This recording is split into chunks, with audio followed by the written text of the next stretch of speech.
Apakah dianjurkan menjawab iqamah? Nah, kalau tadi menjawab adzan hukumnya wajib atau sunnah, ada dua pendapat. Sekarang menjawab iqamah, juga ada dua pendapat di kalangan para ulama. Pertama, dianjurkan menjawab iqamah sebagaimana menjawab adzan, ya. Jadi menjawab iqamah. Jadi kalau ada muadzin iqamah, Allahu akbar, asyhadu an la ilaha illallah, apakah kita juga mengikuti yang diucapkan oleh orang yang iqamah?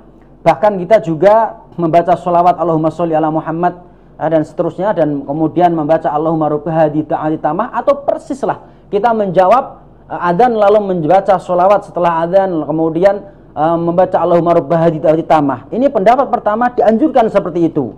Ini adalah pendapat mayoritas ulama, di antaranya madhab Syafi'i, madhab Hambali, dan mayoritas ulama madhab Hanafi. Dan ini dipilih oleh tim fatwa Arab Saudi, Syekh Ibnu Baz dan Syekh Al-Albani rahimahullahu jami'an. Mayoritas ulama mengatakan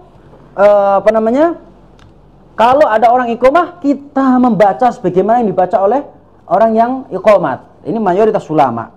Dalilnya mana? Ada hadis yang berbunyi baina kulli adzanaini salatun, baina kulli adzanaini salatun tsumma qala fi tsalitsah liman syaa. Antara tiap dua adzan terdapat salat, antara tiap dua adzan terdapat salat, antara tiap dua adzan terdapat salat bagi yang mereka kehendaki. Maksud dari lafaz antara tiap dua adzan terdapat salat adalah adzan dan iqamah. Jadi yang dimaksud adzanaini, dua adzan, adalah adzan dan iqamah. Oleh karena itu berarti iqamah juga disebut adzan. Kalau iqamah disebut adzan, maka masuk pada hadis idza sami'tumul muadzin faqulu mithla ma yaqulu tsumma shallu alayya fa innahu man shalla alayya salatan sallallahu alaihi biha asyran. Apabila kalian mendengar muadzin, jawablah adzannya, kemudian bacalah sholawat untukku, karena orang yang membaca sholawat untukku sekali, maka Allah akan memberikan sholawat untuknya 10 kali. Jadi iqamah itu sama dengan adzan, karena memang di hadis disebutkan adzana ini dua adzan, yaitu adzan dan iqamah. Ini pendapat pertama. Pendapat kedua, tidak dianjurkan menjawab iqamah bagi yang mendengarkannya, nggak dianjurkan sama sekali. Kalau mayoritas ulama menganjurkan. Hal ini juga tidak dianjurkan membaca sholawat, tidak dianjurkan doa Allahumma rabbi hadhihi da'wati tammah, ya.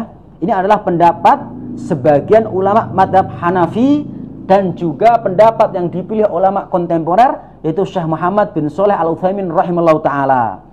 Alasannya apa kok orang kalau mendengar iqamah itu nggak perlu mengulangi atau mengikuti orang yang iqamah sebagaimana adzan, ya, pada madhab pertama tadi?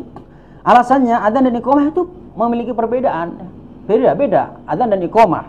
Jadi nggak bisa disamakan iqamah dan adzan, ya, sehingga tidak sama hukumnya. Begitu pula hadis yang menerangkan, ya, Nabi mengucapkan seperti yang diucapkan Bilal, karena ada hadis, ya, ada hadis yang juga dijadikan dasar madhab yang menganjurkan ketika mendengarkan iqamah kita itu membaca sebagaimana yang mereka baca. Ada hadis, ya, di mana hadis itu berbunyi, Nabi mengucapkan seperti apa yang diucapkan sahabat Bilal saat iqamah, kecuali ucapan qad qamatis shalah. Beliau mengucapkan aqamahallahu wa adamaha. Hadis riwayat Abu Daud. Ternyata hadis ini dhaif. Kata madhab kedua tadi, hadis ini dhaif, enggak bisa dijadikan hujah, ya. Seperti itu. Bahkan dalam masalah ini ada ulama Syekh Muhammad bin Shalih Al-Munajjid, ya. Muhammad Shalih Al-Munajjid rahimahullah taala, beliau mengatakan intinya masalah ini adalah masalah ijtihad, ya, ijtihad para ulama. Ada ulama mengatakan menganjurkan mengikuti orang yang iqamah, ada ulama yang mengatakan tidak perlu mengikutinya. Masing-masing ijtihad, dan bahkan nas-nas hadis yang dibawakan yang mengatakan dianjurkan menjawab iqamah itu masih banyak mengandung kemungkinan-kemungkinan, ya.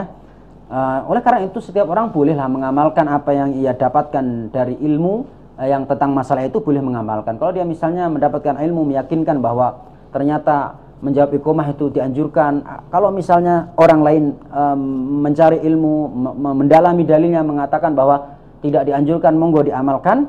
Walaupun kata Syekh Muhammad Shalih Al-Munajjid, beliau memilih pendapat bahwasanya yang dianjurkan untuk menjawabnya itu hanya adzan saja, khusus adzan, adapun iqamah tidak, ya.